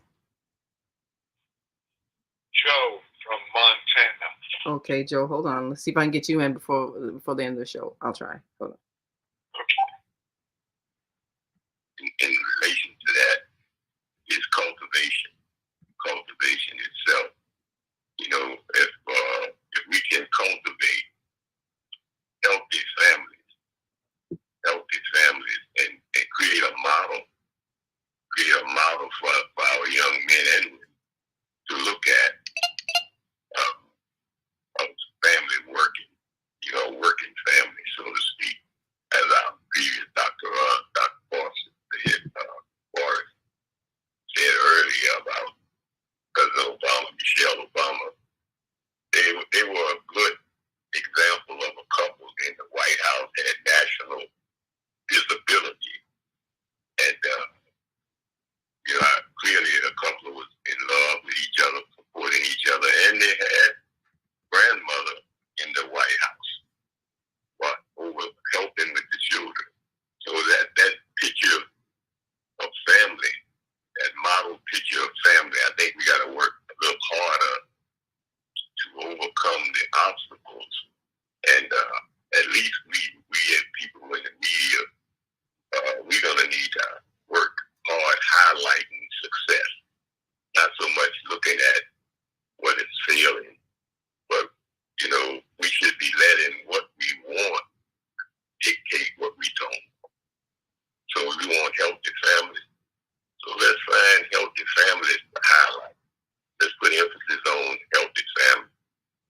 young people to take responsibility for themselves. You know, that Ron, your brother mentioned rites of passage. We have to revisit that. We got to really revisit rites of passage, where we have certain periods where we expect certain results from our young adults. But they are young adults. They are not children still. You know, when they reach puberty and they're able to create life, they're young adults. So we have to make them aware that now it's time to be a little more serious, a little more cautious about your life, and certainly encourage healthy family. Just thank you. Thank you. Wonderful advice. Praise be to Allah. The cultivation is important. We turn back to Dr. Ron Forrest. If you would share with us, please, your insights, your reflections, please. And Karriem, before Dr. Ron Ford speaks, or after he speaks, you have Joe from Montana. You may have a moment to speak, perhaps before we close, after Dr. Ron Ford. Okay, Dr. Ron, your mic is open. Take your phone off of mute. Dr. Ron? Okay, Naima, we'll move forward with that guest on your board from out of Montana. We look forward to hearing from you. Yeah. Okay, Joe from Montana, your mic is open. Go right ahead. Okay. So the topic of the show that I had seen in the description page is, why do men have an aversion to marriage? Are you still on that topic, or are you talking? Yes, sir. Huh? Because it's not just men. It is the institution, period. Even women are stating an aversion to marriage. Yes, sir, if you would, please. Okay. So you want to find out, I don't know how many people have spoken about the perspective from a man's point of view, but have you? Has anybody got to a consensus? Okay. Well, you kind of answered the question. In the description page, you also had divorce rates. That's a very strong motivation not to get married. Nowadays, if a man is successful, he's kind of an idiot if he gets married. Firstly, the women, as you talked about, a lot of women don't want to get married, and if they do, they're getting married for the wrong reasons. So men, being aware of this, they don't want to give up their assets simply because an institution has been carried down from generation to generation. So men naturally are going to avoid whatever is going to take away half their assets. And marriage takes away half their assets when it ends up in divorce. And the divorce rates are about 53% first-time marriages, and even higher for two-time losers. So that would be the number one reason. Otherwise, marriage would be great if men and women can get along and know how to treat each other the way that they should treat each other. Then there wouldn't be as many divorces, and men and women would be happy with each other. But since they're not, and men know that the institution of marriage is a long, worn-out institution, they're not getting married. Not worn out yet. So that's not worn out. Well, not completely. There are people who do want to get married, but that's okay. If the man and the woman are making about the same amount of money, usually the money is the number one priority in a woman's mind for marriage, regardless of what anybody else says. But if a man's making, for example, $250,000 a year, and she's making about $75,000, it wouldn't be worth it for him to marry somebody like that. Because after a while, not after a while, instantly, at the day of the wedding, all she has to do is say, I do, and immediately half his assets belong to her. So it isn't worth it for a man to get married nowadays. Yes, thank you.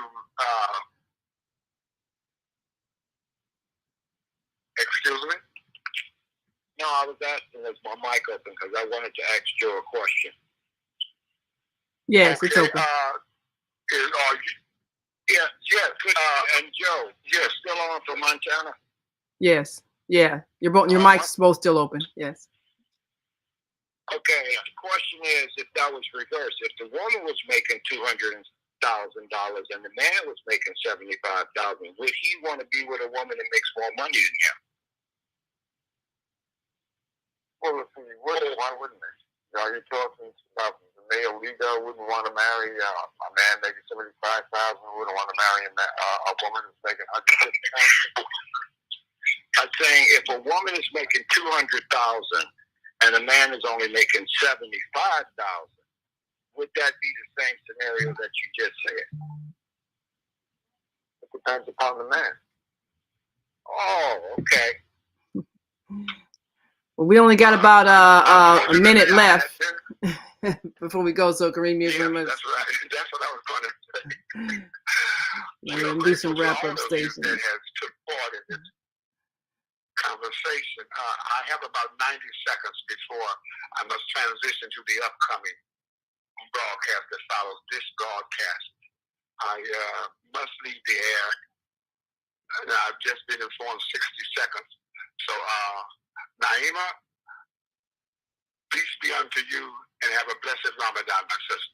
Likewise, peace be unto you as well.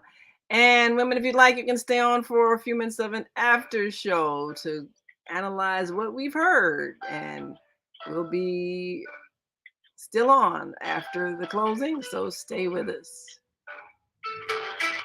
We've come to the end of our show today, but you can hear every show in the archive at www.blogtalkradio.com/the-female-solution. You can also hear today's show on the Female Solution Facebook page. Go to www.facebook.com/the-female-solution. Leave your comments about today's show. You can always reach me on my website at www.naimalatif.com. That's www.naimalatif.com. Watch our TV show, to our radio show, and be sure to get your copy of the book, The Female Solution. On behalf of our team of radio hosts, I'd like to thank all of you who participated in today's discussion. And to our global family listening from all around the world, we say thank you.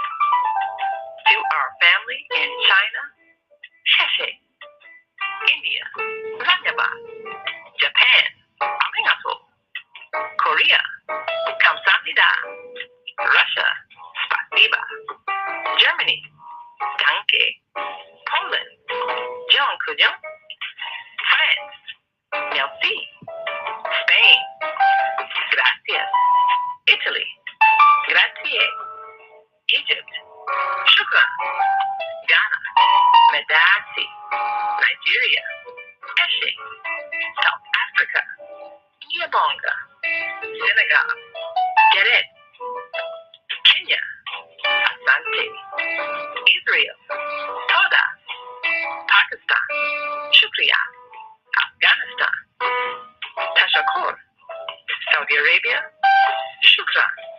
Assalamu alaikum wa rahmatullahi wa barakatuh. Thank you. And may peace be upon you and the mercy of God and God's blessings.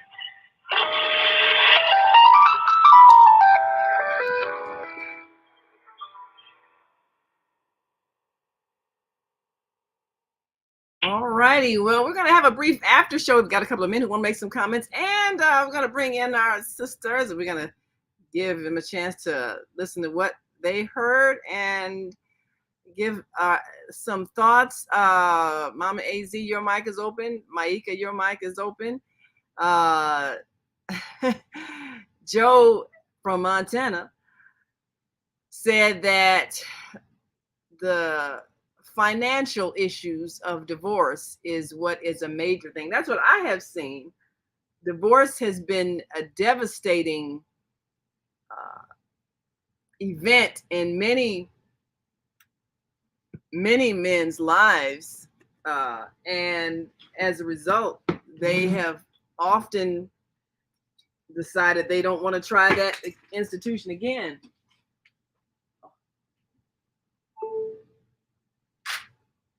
So what do you think about that in terms of perhaps being one of the main reasons that people have decided not to get married? You know, in the old days, women were not allowed to divorce men, but men were allowed to divorce women.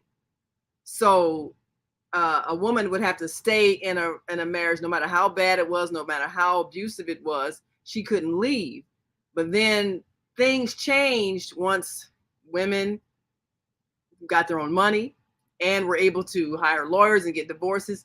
It's like the divorce rate increased, and then you have more women judges, and often the decisions in those divorce cases, I've seen where men are left at a major disadvantage. And I don't know if it's because there's an attempt to equalize things, whereas before women would really be left kind of destitute sometimes. So it's sort of a hostile situation. And there's this war between men and women when it comes to an ending relationship. And so divorce becomes a battleground, and it's never pleasant.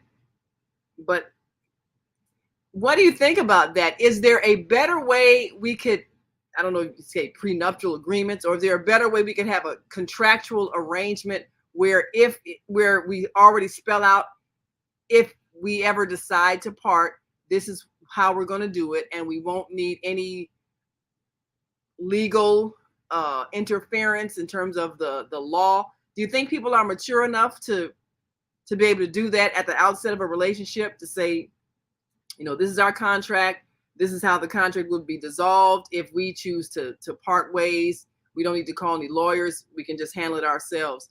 So Maika, do you think people are at that level of maturity that they could do that?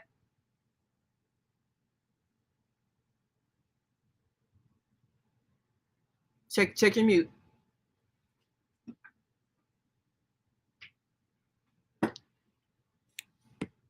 Oop.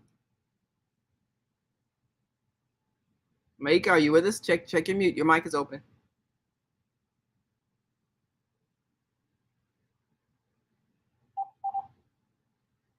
Mama AZ, you with us? Your mic is open.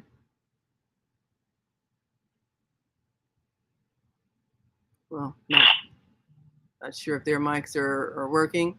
I'm gonna open up Baba Kwame, Sunhorse. I've opened your mic. Are you with us? Okay, so it's not me, it's them. Yeah, I'm here. Okay, yeah, I think they might be maybe have stepped away from their phones.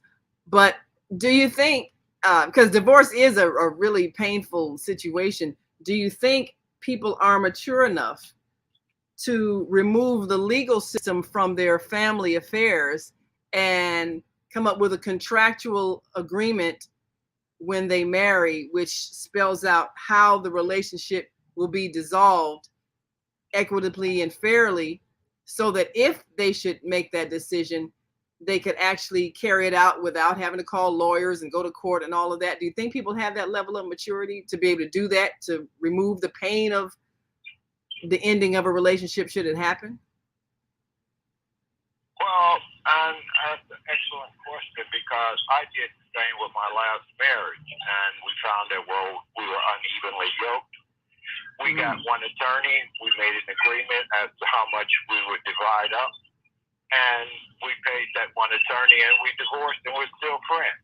That's good. Because of the union did not work of doing that. The part that began was we were friends in the beginning, and I chose to see if we could merge our lives together, merge the families together.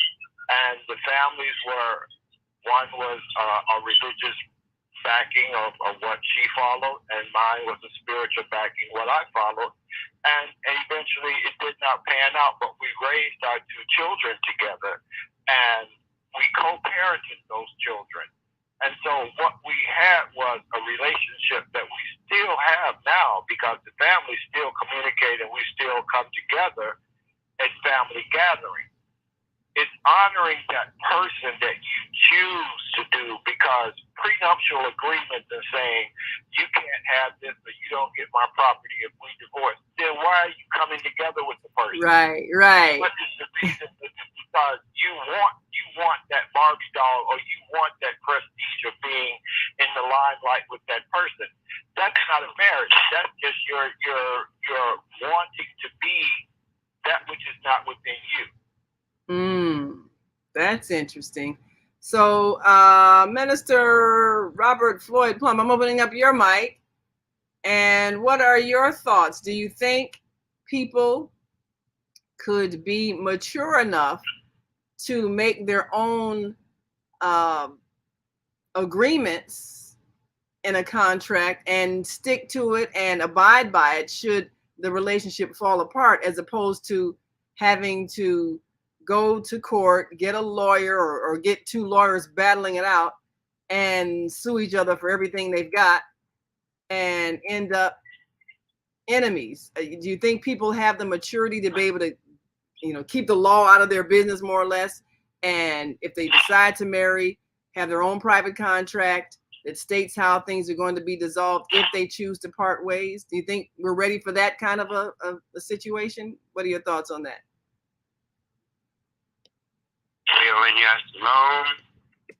Assalamu alaikum. Happy Ramadan, sister. Yes, and blessed Ramadan to you, brother. Thank you so much. We appreciate you and the Female Solution. Yes, my first wife, we departed. However, we didn't put or she didn't challenge me in that way. We didn't put a legal court, situation where she was against me and I was against her. But I did personally get divorce from her, and she did not challenge that divorce in a legal, court system. She knew that I was capable of doing my duty towards taking care of my daughter. I really only had one daughter by her, and as a result, we still remained friends. And even though she was my wife, even when she departed, she departed as Lolita Darlene McGill Plum.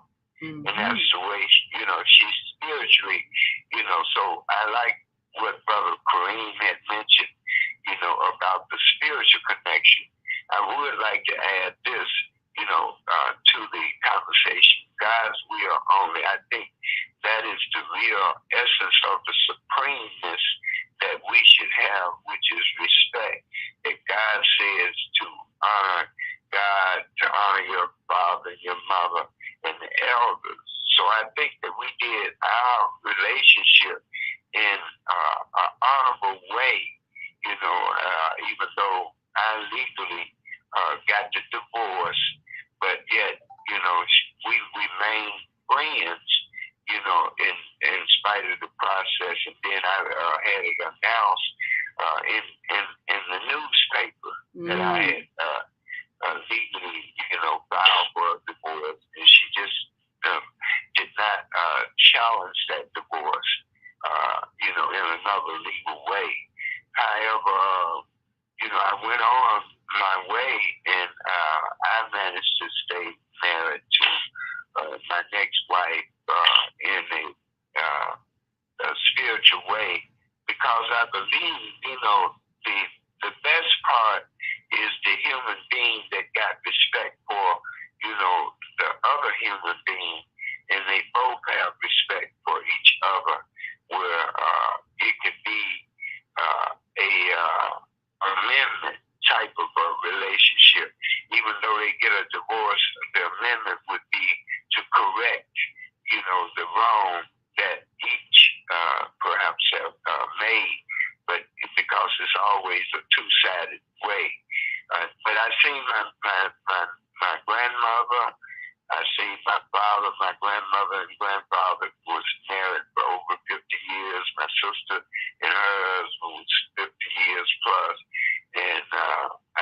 myself 30 plus years, and I seen my father and my mother 40 plus years.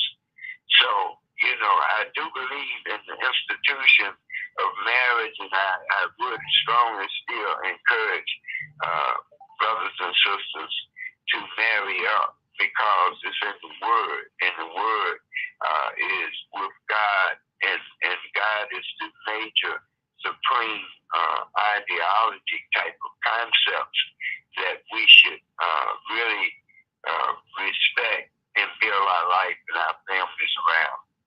Thank you very much. Well, thank you so much. I appreciate you, Minister Robert Floyd Plump, and thank you so much, Baba Kwame Sunhorse, for your words. And this has been the after show, and we just wanted to give a few minutes of reflection on what we heard. Maika, Mama AZ, do you have any thoughts before we go? Well, all right. Well, we thank all of you for listening in and joining in on the Female Solution Global Radio TV show. And join us tomorrow. We will be right back here with Soulful Solutions with Dr. Debbie Green. And Friday, join us for Health and Well-Being with Beata. Thank you so much.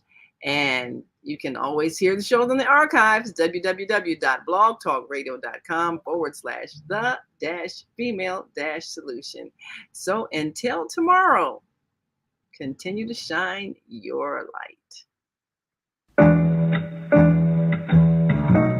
The Female Solution Global Radio TV show invites you to an invigorating conversation with our team of hosts Monday through Friday, 7 a.m. to 9 a.m. Central Time. Start your week with Monday Morning Mindfulness with Zelda Speaks. Tuesdays, Self-Cell Care with Jody Susan.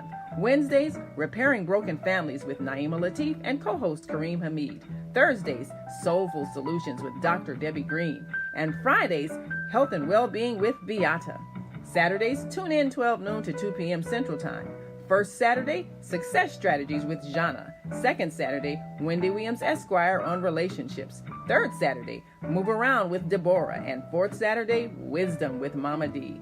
Join us Sundays, 7 p.m. to 9 p.m. Central Time for Soul Purpose Healing with Beata. Call in and comment 515-605-9325. Press 1 to speak to the host and be a part of the solution.